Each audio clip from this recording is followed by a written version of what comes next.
Welcome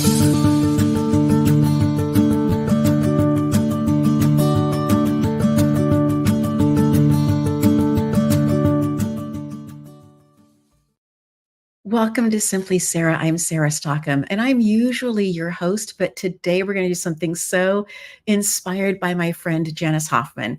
We were in person having lunch recently, and she said, "And so who has been interviewing you?" And out of that came this conversation. And so, friends, I'm going to bring her right in. And Janice, I just want to thank you at the very, very beginning for choosing to follow that creative spark that you have, and asking the question about who is interviewing you, Sarah. And then when I looked at you and giggled and said, well, you are Janice, that you just said, let's do it. So I just want to thank you so much for the opportunity to be here with you in studio and for how this conversation is going to move forward. Well, thank you, Sarah. And it's a pleasure to be with you. A little background, we were neighbors for many years. For many years, we were neighbors and didn't know it. And then somehow I found your Reiki class. And so I would sometimes just walk down the hill and pop into your Reiki class. And it was a really big part of my mindfulness process and my spiritual growth. And so I wanted to share that with you and with your watchers, and to ask you a little bit more about your origin story. We're both musicians. I know you have something to tell us about how music and creativity has shaped your life. So let's lead with that. Absolutely. I am the youngest of three girls, and we lived in a cinder block house on the edge of the rainforest in the Democratic Republic of Congo. I remember the day that the water project was done, and we were all invited to come into the village, and the spigot was turned on for the first time. The water wheel was working, and we danced in the water. And it didn't take long before the African drums came out, and we were dancing by this point now in mud, right? Just because we let the water just flow, and how amazing that was. And so part of my childhood really was shaped by living in Congo. Part of it was shaped by the fact that no matter where we went, there were three different things that always went with us. One of them was a Wilkie bag, which the person who gave it to us, who came out on some type of a volunteer something, the last name was Wilkerson, and they left this bag. And this bag, the Wilkie bag, became the bag that our passports were in, and anything that we needed for travel was going to be in that bag. We also always traveled with some type of a radio so we could listen to BBC because that was the most trusted source of information where we lived. And the third thing we always had was my dad's violin. No matter where we traveled in the world, Dad always had his violin. One of us was carrying it, he was carrying it. And so there was always the access for music. And then also my parents somehow procured a piano for us kiddos. And there was one large Cessna airplane that was big enough to be able to carry and move this piano from place to place, from station to station where my parents worked, where we grew up. So we always had a piano. And so my earliest memories are dancing with the African drums, but then also having music in the home all of the time. And it has shaped my life, the way I take in information, the way I sense vibration. It took me a long time to realize that that was how I just thought everybody did, Janice, right? Isn't everybody a musician? And come to find out that it's one of the unique things about me is how I take in information. That's great. And speaking of taking information, then you reshape it and give it to those of us, even those of us that have grown up similarly with music, learn from you. But tell us about how people that don't have music in their lives already, and how do you use this? How did you use this in your elementary school teaching? And I'd like to know a little bit of that journey, and then also pivot to the one moment where you had an epiphany because of something negative that happened. I just feel like I'm in such a beautiful place sharing this with you because it just feels good. Janice, thank you. I used music in the classroom when I was an elementary teacher to teach basic kinds of concepts. So we would sing the color songs, right? YELLOW spells yellow. And you just use little tunes. And I didn't make that one up, but I absolutely knew to use music RED, red. I can spell red. Just using different tunes that the kids possibly already came to school with, using those to be able to teach concepts. To the point that when I got into teaching second grade, there was a class that I had that I said, okay, mindset is the most important thing that I'm going to share this year with this group of kiddos. And they were probably the smartest group of kids I ever had. They were a very, very unique group. But prior to ever meeting them, I just had on my heart that I would use music in the morning. We would start the morning. I created a song, and it was all about mindset. And it just so happened that was my last year to have my own class in the classroom before I became an itinerant teacher. And so music was used consistently. Itinerant in that you taught music for a lot of classrooms. I did. I moved from school to school. I had fourth and fifth grade students at 5 different elementary schools. And so on one day we would service 2 schools. On the next day we would service 3 schools. And opposite us was a PE program. And the PE program didn't give exactly the number of minutes the students need, but it gave them a lot towards that. And then the classroom teacher would take the students out to finish up the number of minutes that they needed. But the school district that I was teaching in is one that so believed in education and so believed in the power of music supporting education. So it wasn't that I was teaching when we had the computer lab and the piano lab for the Mind Institute. It wasn't that we thought that we were going to have the most incredible musicians in the world.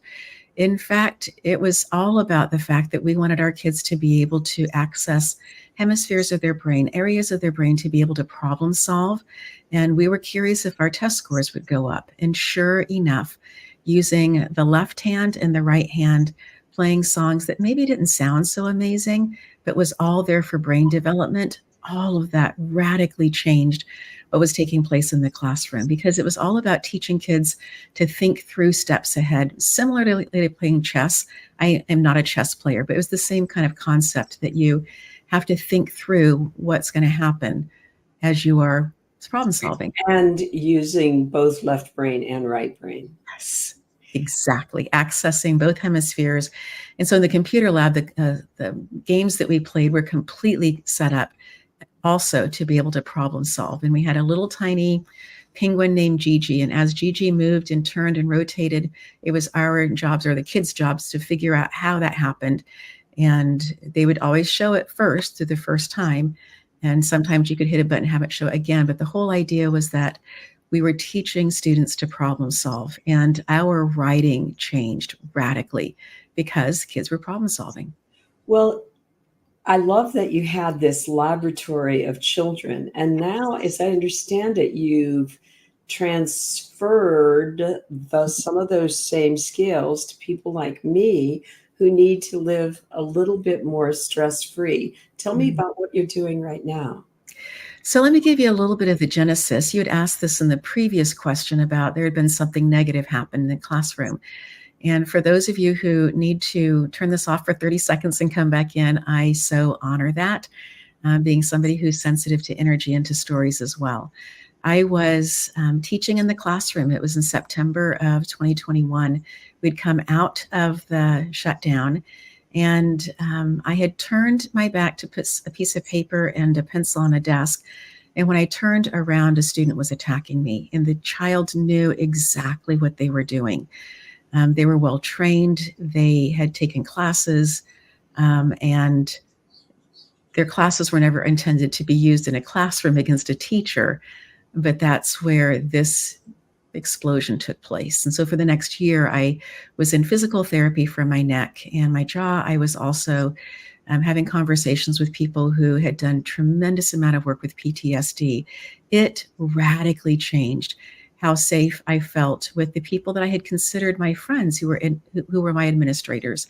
And not just at the site that it happened at, it impacted how I felt at every single site.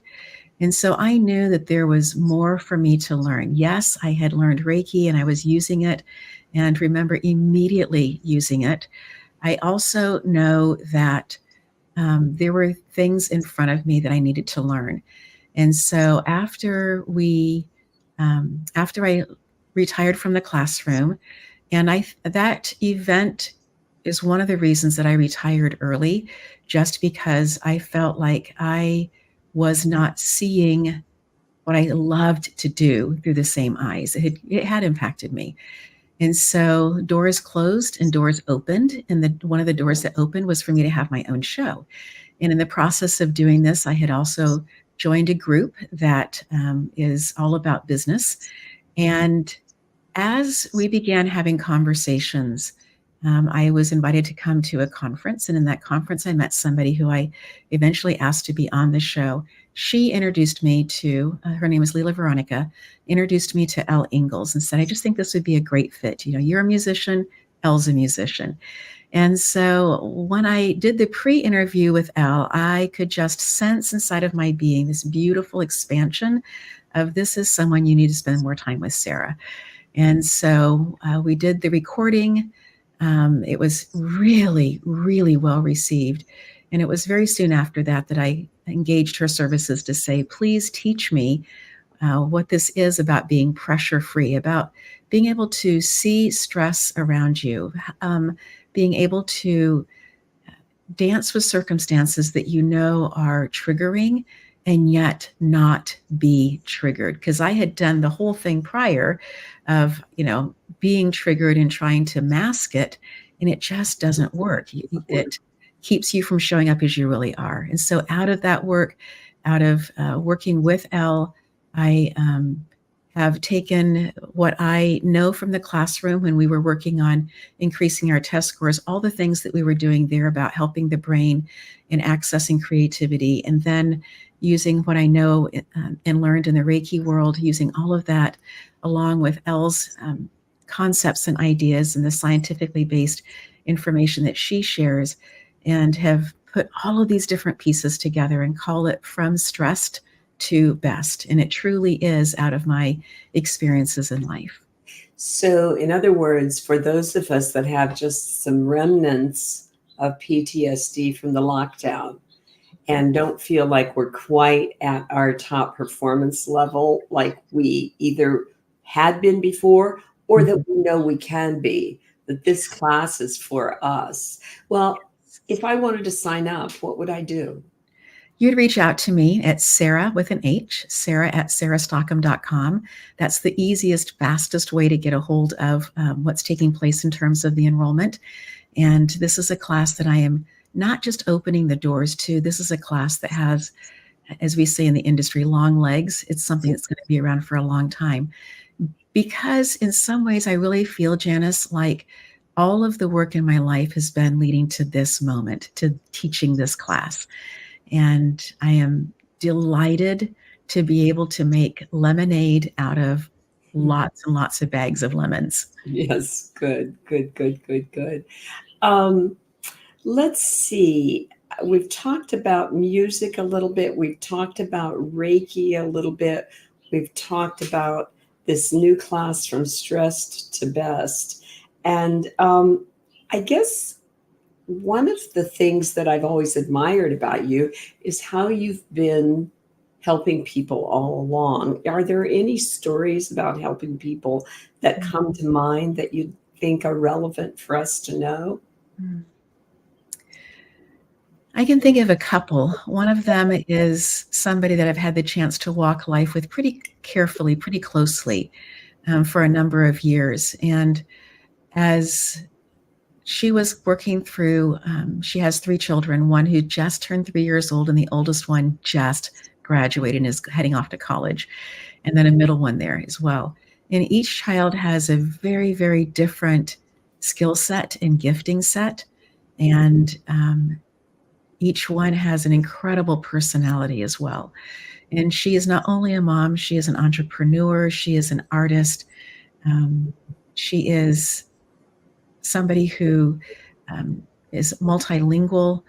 She has a lot of gifts. And as we were talking about where she was in life, and we began the conversation of what does it look like to take these tools from stressed to best. And like you, she had taken Reiki classes from me. What is it like to come into this new space and to know that there's a 10-second solution? And this 10-second solution is from the point of a resting heart rate.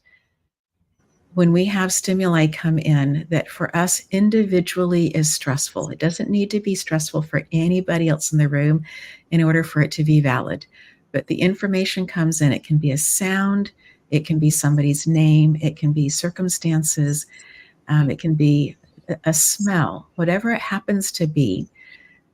You have up to 10 beautiful seconds to determine if you want to use a tool or if you want to allow the catecholamines, that first set of fight or flight hormones, to begin to flow. And when the first ones begin to flow, then it strips out the fats and the sugars and the waters, the salts from our extremities, and takes it to our abdominal area to give us the incredible burst of energy that we need to get away from the saber-toothed tiger. The problem is that we're not encountering that level of danger, most of us, on a daily basis. But our brain still sees it that way. And so we go into a fight or flight. Maybe you think it's more of a freezing, perhaps you see it more of as a fawning, as in over complimenting people that are around. However you interpret it for that particular situation. Maybe I clench my gut. Yes, exactly. We do. We clench our gut. So the first thing that we do is we have this first round of catecholamines if we don't use a tool in this 10-second solution. And then we truly are created differently, up to 9 hours later for men, up to 24 hours later for women. It's a massive biological difference between the two. Then what has been stripped away must be replaced. And so then you have the glucocorticoids that come in, and that's going to have cortisol as its number one. And so cortisol is getting a lot of press of it being very, very negative. Well, it's a happy thing when cortisol happens in the morning when we want to wake up and get out of bed, because it's that wake up thing. But it's also what happens when we are putting back into our extremities, including our brain, all of the salts and sugars and fats and waters that were stripped earlier because we went into fight or flight. And so in this space now at 2:00 in the morning, for many, many people, they are awake and they don't feel good about themselves. They have negative thoughts that are flowing through. All of these are a natural part of this secondary flow of hormones. If we don't activate the first, we never activate the second. It really is in a sequential order. And so as I was speaking with her and sharing with her about the 10-second solution, and as we worked together over a number of weeks, she began putting these tools into just implementing them into her life, integrating them. And she came to me one day and said, I look so much younger. And I said, tell me about it. And she says, I'm just not wearing the stress the same way on my face. And I'm sleeping so much better. So when I wake up, even if it's a shorter night, I feel so much better. So that's one story. And the second story I'd like to share in this set of two stories is a CEO for a huge, huge company. It's the largest of its type west of the Mississippi. And in this particular situation, he had felt like he had been working with anger management tools. He had felt like he had talked with counselors. He felt like he had done all of the things that he was supposed to do, and that there could be at moments some help, but not a long-term emotional solution for what he would feel. And as we began the process of going through a number of weeks of talking again about the 10-second solution, which for so many people is just a new concept, and then beginning to use that time to look around a bit and to choose tools. And you talked about how you tense up your lower gut. It's one of the first places that people do tense up, because up here we have beautiful ribs that are holding everything in. In our lower abdominal area, we don't have the ribs. So our muscles act like armor, they act like a guard, which is great, except for the fact that when we tighten up in that area, we prime our brain, we prime our body to go into fight or flight. And so I love the story that he shares about, we recently had the eclipse and the whole family, everybody, all 5 kiddos, that's not true. There were 3 kiddos plus the 2 of them. So 5 of them went and flew, went into Texas, had an incredible opportunity to see complete total blackout. And there were things that on this trip would have triggered him in the past. And he was able to talk about how he chose to do something differently and still how it still kind of stuck with him. It still bothered him, but he used his tools and didn't feel like he needed to have an eruption of emotions. And that was their first trip that they had ever taken as a blended family, everybody all together, that there hadn't been some type of an emotional eruption. And so I just know that these tools work, but to hear those types of stories from different people walking different lives, sharing what's happening for them, just makes my heart happy and also allows me to know. I knew beforehand, right? But just when you begin to hear those testimonials, you'd hear it differently through someone else's eyes, how from stressed to best is making a difference for them. Do you want to elaborate on the 10-second solution, or do we need to take your class to get that? No, I'm happy to share tools. I'm happy to share the information. In fact, my goal between here and through the next year is to be getting on as many speaking engagements as I can to share it, because people will choose to come in because they want the integration piece. So I share the information, right? If you want to integrate, you want to have the one-on-one, then you work with me. Or if you want to be in a small group, is free and available. Integration is difficult and necessary. Yes, exactly. You don't get it by anything other than practicing, being held accountable in a group or individually to quickly do whatever this wonderful 10-second tool is. So absolutely to learn. So the first tool I'm going to say is to smile, and that may be very counterintuitive, but smiling, even a smirk, allows, when we have these muscles activated, it allows the dopamine in our brain to continue to work.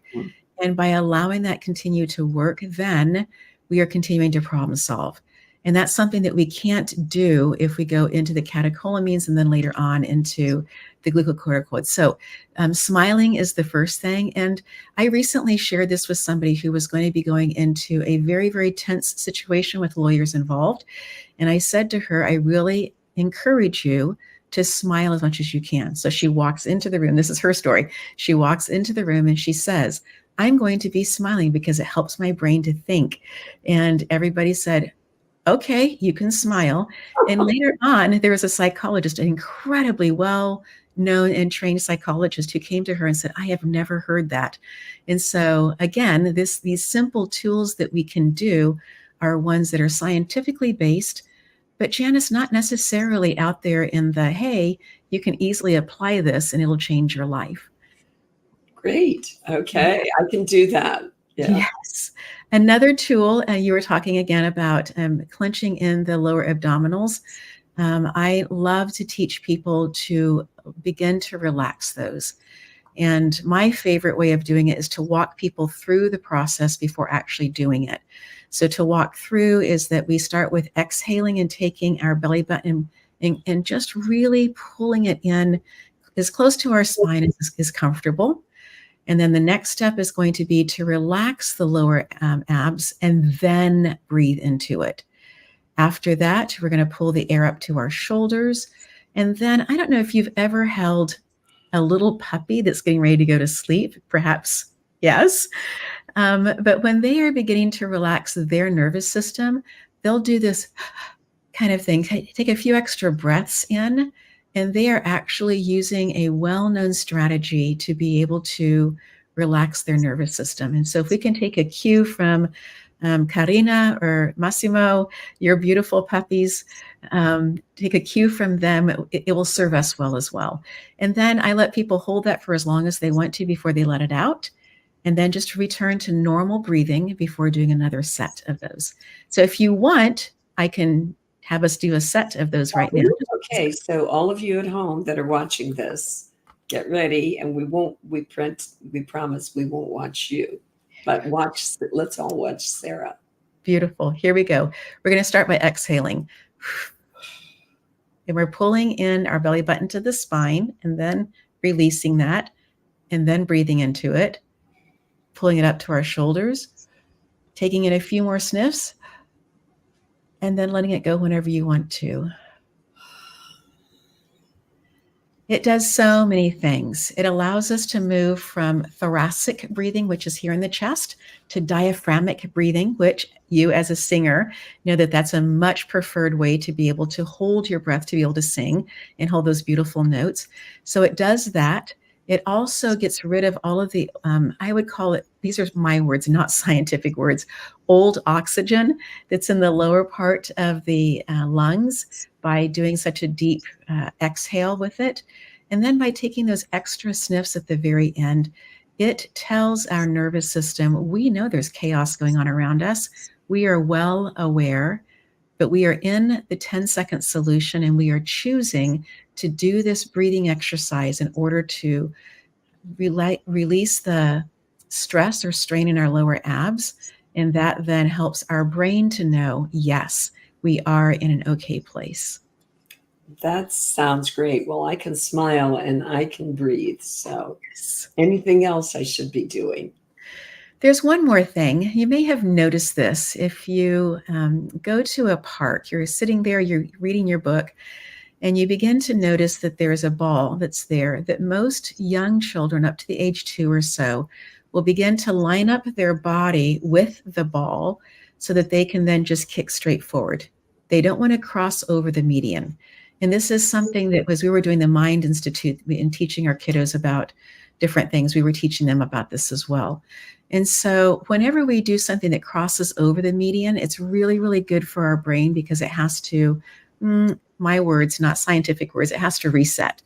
And so the one thing that I do also teach very frequently is something that we did in 2nd grade that we were teaching actually all the elementary students. But we did this when I was teaching 2nd grade, and the kids were allowed to do this in the middle of test taking because all of us could do it, and all of us knew that this was about just resetting our brain, that we'd gotten stuck on something. There was no shame in that. We needed to reboot the system. And this is how we reboot the system. So I call it the pretzel. So we take the back of our hands and thumbs going down, and then one hand over the other. If you can, go ahead and interlock, and then pull in. Mm-hmm. Oh, yeah. And then you go like that. So we start in with the back of our hands, and then one over the other. Right. And interlocking. And that's sufficient there. If you want to pull in, yes, beautiful. I learned this a long time ago and I forgot it. Thank you for teaching me again. Yes. I have done this. Yes. Yes, you have. And it is very, very helpful. It is. Then what's good for one side, my yoga teacher tells me is good for the other side. So I'm going to go ahead and put my other hand over and do exactly the same thing, pulling it in. Now, just doing one side is sufficient. I just like to do both sides just because it helps my brain wake up and go, oh yeah, we're working on something now, I need to pay attention. And so that's just good for my brain to get both sides on that. So those are 3 tools that I teach quickly, easily, share with anybody who's asking. There are close to 100 different tools. Some of them are mind tools. Some of them are life design tools. Some of them are body tools. And in different situations, we can do different things. And anything that we do that's gross motor also stops our brain from being focused on the, oh, I need to get concerned about this. But we aren't always able to do a gross motor thing when we are at the doctor's office, having a conversation with the doctor and potentially hearing news that we weren't expecting on that particular day, right? It's not necessarily appropriate for us to go, get up and say, oh, I need to do a big stretch now. Hold on, just, hold that thought. But it would work also. I know you've written several books. When are you going to write this book with 100 tools? And as you answer that question, tell us about how this is a continuation of maybe your most popular book to date. Absolutely. My most popular book to date is one on goal setting and Reiki. It uses the chakra charts and Reiki to be able to help people create their most authentic, harmonious goals. And I love the comments that I get from that book, in part because people are sharing their own personal journeys, and I adore hearing those. But also because it gives people an opportunity to look at every single area of their life and choose, is this a good time for me to have a goal or set a intention for this particular area of my life? And about writing another book, I have several that I've been thinking about and contemplating.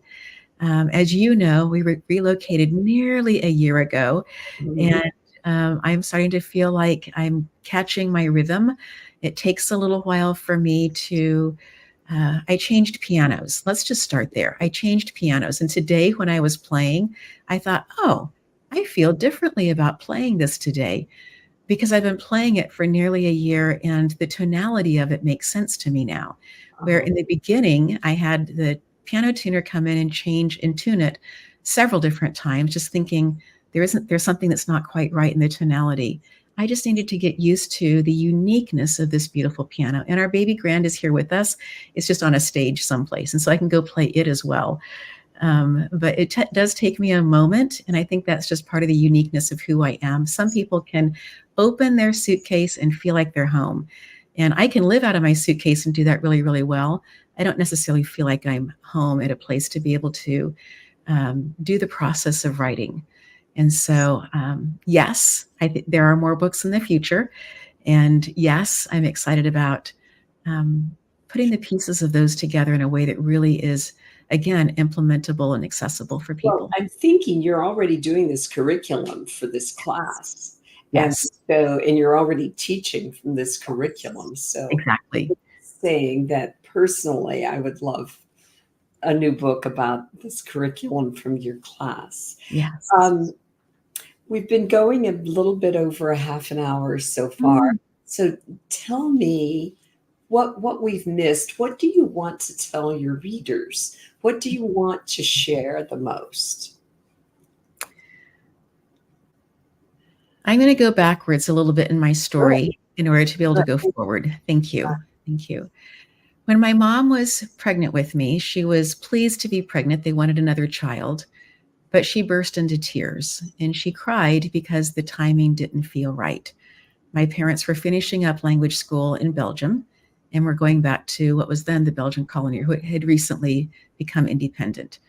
And in that process, we went back overseas, and there was a large gathering, and my parents went to this large gathering.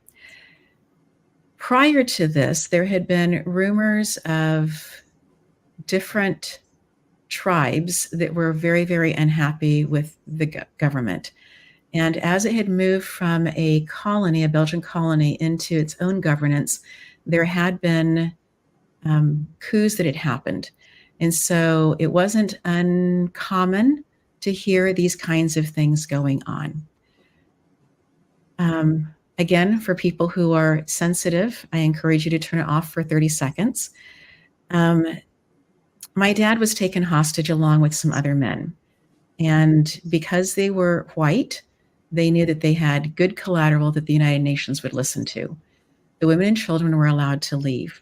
My parents determined that they would both have two older sisters, right? They both determined that because mom was pregnant, that they would do absolutely everything that they possibly could to get up every single morning and live another day. Whatever that took, that they were going to do that so that they would at some point be back together again. My dad was at one point taken out with someone else to be shot, and somebody showed up before it happened, and an old man that nobody had ever seen before and never seen since. I'm a person who believes in the unseen world. I believe he was an angel. And he came and said to the man, What are you going to do? You're going to get a shirt, maybe 2 shirts out of this, and what else? And the guy thought about that and thought, I don't know, and gave the shirts back to the men and then went back into town, right?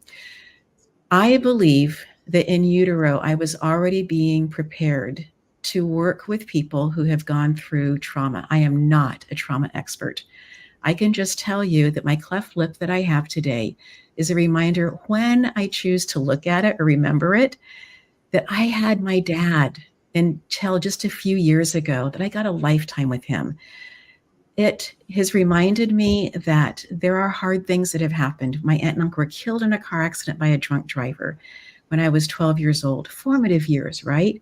And getting to watch the people around me who knew how to help us, all of us kids, grieve, because my cousins came to live with my parents. So we went from 3 kiddos to 6 kiddos literally overnight. I don't share these stories at all as buttons to put on a wall or anything like that. I share these as part of my own personal story to say that when I desire to gift people energetic gifts, when I want to help people to see that there is a bigger world out there, it just comes from the vibration of who I am. I'm not the only person who's experienced loss. I'm not the only child who was carried during war. There are so many of us out here. How do we define our lives? Do we choose to define them as victims? Do we choose to say, that's what happened and I can never get past it? Or do we choose to say, there are so many incredible tools out there. Let me learn, let me sift through them and see if any of these actually apply to my life. And by golly, if they apply to my life, there's a good chance that there's somebody else who's gone through something similarly, and or somebody who has a similar personality who can also understand or use that tool to their benefit or to share with somebody else. So the whole concept behind Simply Sarah, this beautiful TV show that's also a podcast, is a platform, a place for people to share with leaders and entrepreneurs. Yes, that's who we target, but it's really for anybody who is looking for tools to be able to use to help your life become more empowered, to help your heart to become encouraged. That word in French means to literally take courage and to press it in. And I don't know about you, but there are days where I need to have somebody press some courage into my being so that I can get up and go do the thing, right? And Yes. it's okay to borrow someone else's courage for a day. Don't borrow it for a lifetime, but you can borrow it for a day. Do it. Get out of bed and go do the thing. And I believe also, Janice, because we're both musicians, that we are part of this celestial symphony. And I'm sure that's somebody else's words. I'm okay with that. I just think that every single one of us alive right now has a place inside of this celestial symphony, and that it's a beautiful thing. So come, be the best person that you can, the best version of who you are. Well, you've convinced me. I'm on my way, Sarah. So my choices are to go to Amazon and buy your book, the name of which is Goal setting and Reiki. Reiki. And I could also go on your website Yes. and sign up for your class. Yes. And I can also tune in to this wonderful TV show and podcast. Will you tell us anything we need to know to do those things? Mm-hmm. And before we say goodbye for now. Absolutely. The easiest way to watch this show is to go to sarahstockham.com. It is on E360. I will share that very, very soon. E360, we've been waiting for this huge upgrade to happen. It's going to feel much more like Netflix or like Sling. But I don't have the specifics of that yet because they haven't released it, because we're just on the bubble. They're going to do it really, really soon. And so as soon as that happens, I'll put that into the show notes. The easiest ways, that's why I say the easiest way to watch right now is to go through, because it's simulcast onto my YouTube channel. sarahstockham.com. Exactly, sarahstockham.com. And that you can find links to the books there as well that are available on Amazon. And you can also find a link to be able to connect with me, asking about classes, asking about Reiki, asking about life. And if I don't get back to you, someone else on the team will. And it's our desire to serve and to help people be their absolute best version of who they are. thank you, Sarah, for your time. And to all of your listeners and watchers, please take advantage of some of these tools that Sarah has taught us about and tune in to Simply Sarah. Thank you.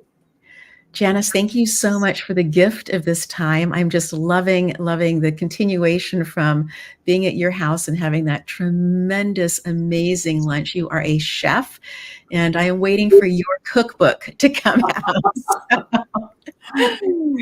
Okay, thank you, Sarah. Namaste. Thank you. Bye.